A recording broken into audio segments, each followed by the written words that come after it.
Agradecer sinceramente a la profesora Rosa Zamudio y a cada uno de mis amigos y mis colegas los generosos comentarios que me han hecho a propósito del libro y los debates que pueden derivar a propósito de lo que dice el libro y no de lo que no dice el libro, porque podemos abrir debates que son otros debates que no están planteados aquí, o podemos, si quieren, debatir sobre lo que quieran. O sea, yo debato lo que quieran, si quieren nos vamos a comer y debatimos sobre lo que quieran. Yo lo que quiero es debatir sobre lo que se dice aquí, y en función de lo que se dice aquí se puede estar o no de acuerdo. Pero no digan que lo que dice aquí yo lo digo porque no lo he dicho. Pero bueno, en función de esto vamos a establecer cuáles son, digamos, los... Voy a hacer algunos comentarios de lo que dijo Sadok, me gustó mucho, lo de Israel también me gustó mucho, lo de Silvano también. Primero creo que Sadok pone tres cosas fundamentales que me parecen. Primero, el principio de esperanza, que es el principio de esperanza de Bloch, y me parece que detrás de esto, evidentemente comparto esa sensación de que, digamos, frente a los agoreros de la historia, aquellos que sospechan que hay una suerte de destino manifiesto de las naciones y de los hombres, siempre existe el principio de esperanza. Y me parece que detrás de este texto, por más vocación crítica o por más vocación de objetividad, de establecer incluso un aparato teórico, metodológico que busque de alguna manera aprender la realidad para no darle salida a ese espacio de la subjetividad o a ese espacio, digamos, de las intenciones personales, siempre en el trabajo de la escritura, detrás del acto de escribir, existe un hombre con su historia, con su biografía, y detrás de esto hay un principio de esperanza que no se haga. Y me parece que ese principio de esperanza, en algún sentido como como conflicto en la historia, me parece que sigue presente, aunque no se ha explicitado directamente en este trabajo. Creo que pones acento, Pepe Sadok, en un tema que está en el núcleo de la tradición republicana, que es el problema de los valores. No solo el problema de los valores, porque el problema de los valores también incluso lo plantea la doctrina liberal. Aquí hay un concepto más fuerte, que es el problema de la virtud, que es la virtus, que es un concepto más fuerte que proviene fundamentalmente de la tradición antigua. Y cuando se habla de virtud en términos fuertes, están partiendo, digamos, del conjunto de lo que Tocqueville denomina los hábitos del corazón. Fíjate qué bonita expresión, de los hábitos del corazón que deben de cultivar los hombres para que sean compatibles sus intereses particulares con los intereses generales. Si no existen esos hábitos del corazón, no hay sociedad. Es decir, no hay sociedad posible, por más ordenamiento legal o institucional. No es posible sin ese conjunto de energías que nos permiten salir a la calle sin un cuchillo en la mano para matar al vecino por el ruido que hizo en la noche, sino supone un conjunto, digamos, de formas de virtud, que en buena medida la virtud es prudencia, y en términos aristotélicos la prudencia es justo medio, autocontención, que nos permitan vivir en sociedad. Sin embargo, sabemos que no solo de virtud vive la sociedad política, y más en clave liberal, en clave republicana, porque algo de lo que dice Hobbes tiene razón, es decir, esta idea del hombre como egoísta. No diría que sería el sello distintivo de la condición humana, pero diría que algo de lo que supone Hobbes es cierto, y frente a eso hay una salida republicana muy clara, que es la república de las leyes. Porque lo que está abogando en buena medida la tradición republicana no es dejar detrás el problema, en este caso, de la condición maligna de los hombres, que podría estar asociada en buena medida al gobierno de los hombres, sino reconoce que frente a las posibilidades y tentaciones egoístas que siempre aparecen en el ser humano, algo de yo es necesario, aunque no demasiado. Frente a ese yo es necesaria contención, y la contención en términos de pacto civilizatorio que logró el republicanismo es la contención de la ley como mecanismo de contención. Es decir, la ley no cumple la función punitiva que desarrolla toda la tradición del derecho jurídica, sino la ley cumple una función pedagógica y pública de regulación y de control del conflicto social, porque es un acuerdo, no es un aparato o una institución, sino es un acuerdo público precisamente que garantiza, lo dice claramente Cicerón cuando dice república es república y pública es pueblo, y pueblo es sociedad organizada bajo leyes. Consenso alrededor de la ley, y la ley no es una metafísica y no es un espacio vacío. La ley es el acuerdo histórico que se construyó en la república para frenar las ambiciones de algunos y con ello garantizar los derechos de los pocos. Ese es el mecanismo público, y en eso era la grandeza de la ley. Tercer punto. Señala la legalidad de Protágoras, fundamental para una fundamentación republicana de la democracia y de la vida pública.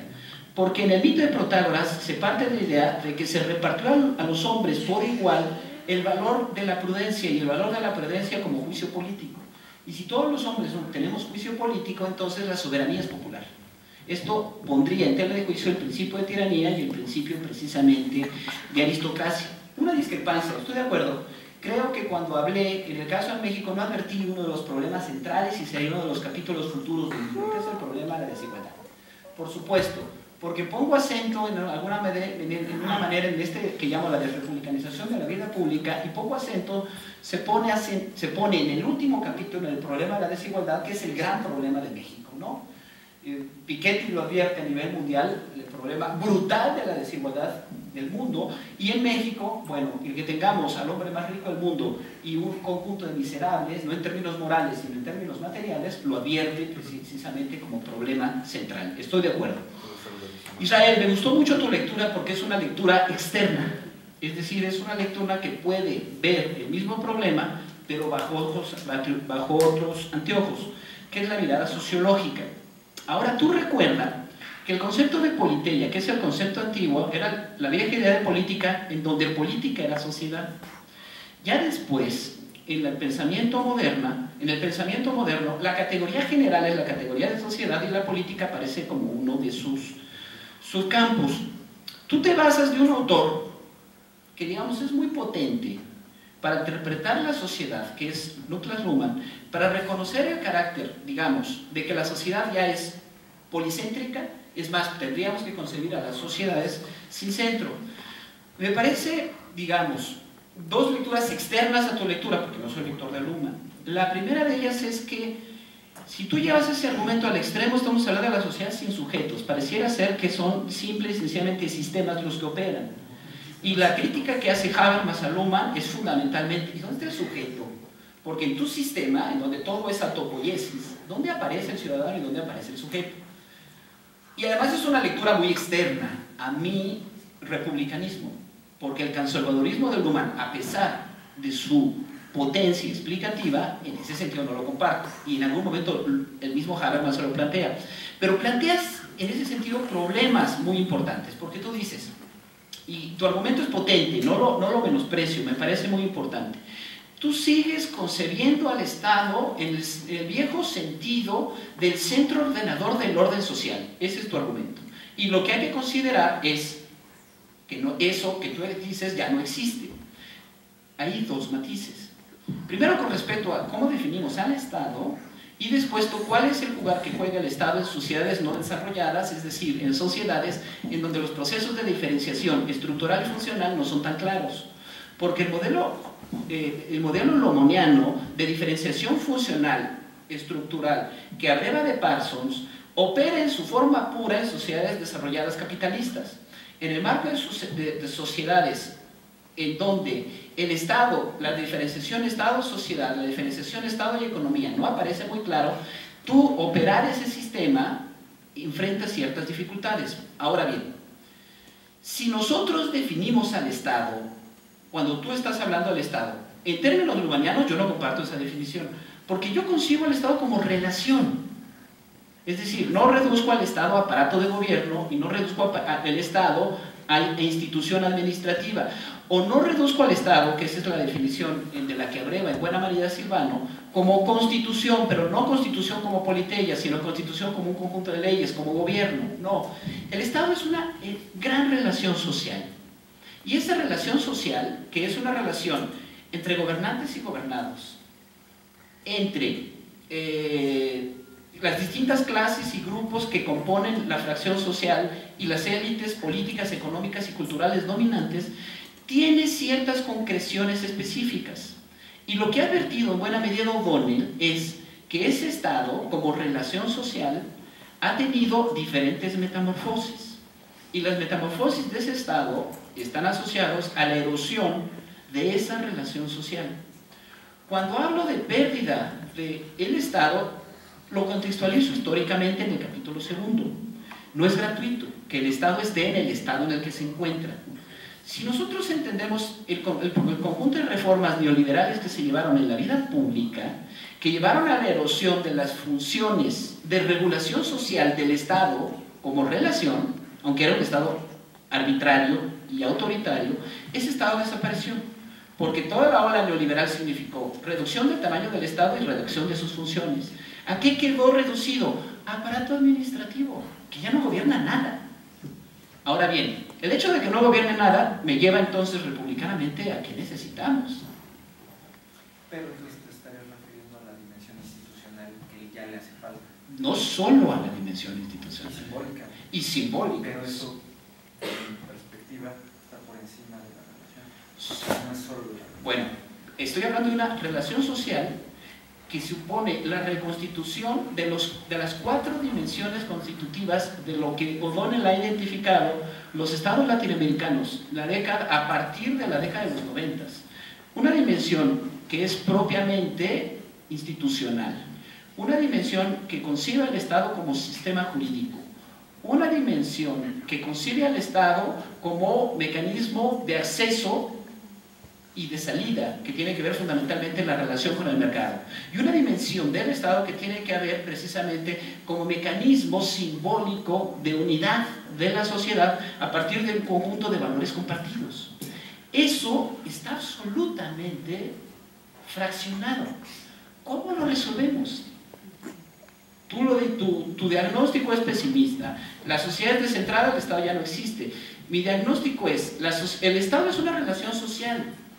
¿Cómo restablecemos y bajo qué coordenadas restablecemos esa relación social? Y sospecho que en clave republicana nos ofrece una clave de lectura en términos de un Estado política, social, responsable y además con mecanismos de constricción para que él mismo no se convierta en un Estado arbitrario.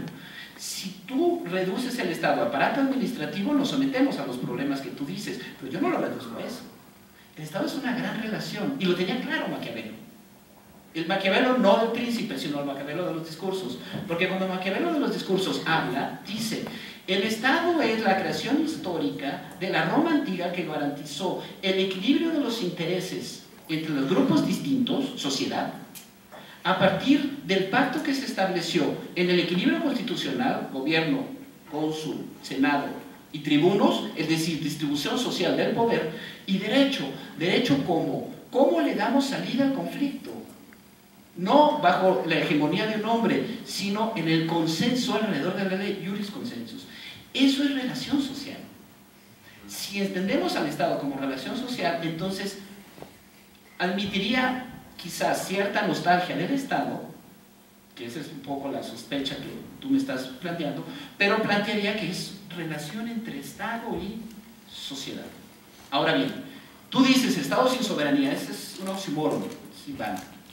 ¿Por qué? Porque el Estado, como creación moderna, nació precisamente expropiando a las iglesias y a los señores feudales el monopolio de las decisiones últimas. Sin soberano no hay Estado. Lo que había era otras cosas, de suerte que el Estado es reservado exclusivamente a las sociedades modernas, y eso es Hobbes, eso es Mill, eso es Hobbes, eso es también Bodino, y eso es toda la tradición del pensamiento, incluso lo recupera Rousseau.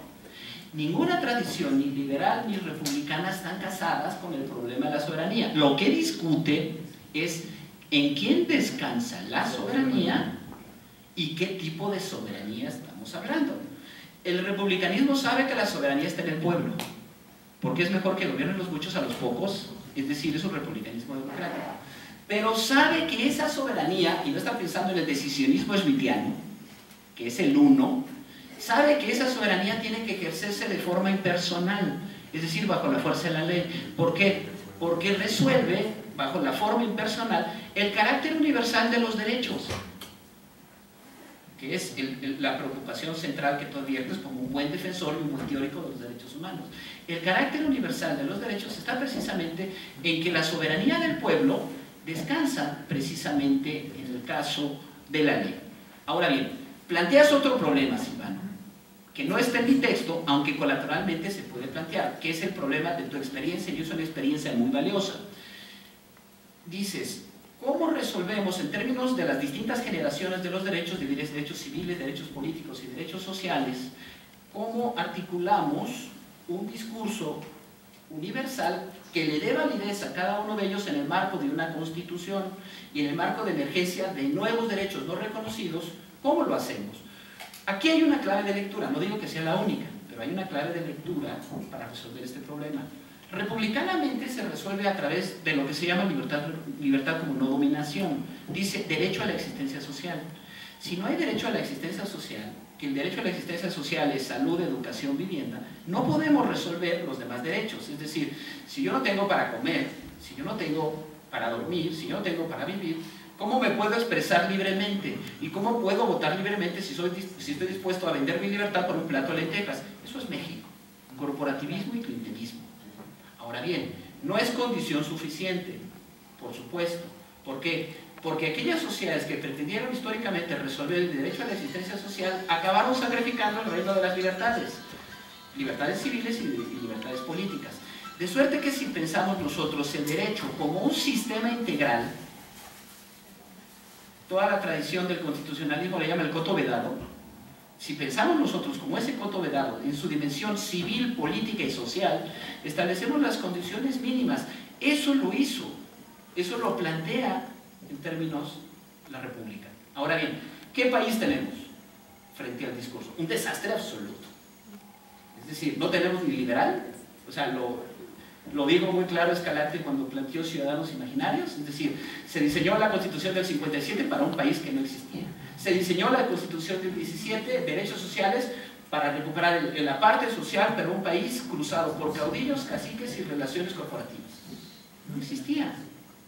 Es el liberalismo de la fantasía de las constituciones. Ahora es la fantasía de Peña Nieto que no se resolviera el problema actual con 11 leyes. El problema no es de leyes, el problema es de orden civil. Y tú que eres un abogado con preocupaciones politológicas y filosóficas, sabes que la reducción del derecho a leyes, como lo hacen los abogados, no sirve para nada. Sirve para darle chamba a los abogados, pero no sirve para pensar en problemas. ¿De acuerdo? Bajo ese diseño, entonces, se resuelve el problema. No, es que el problema no es el problema de la soberanía, te estás casando con una entelequia, por eso te digo que no te metas en esa discusión.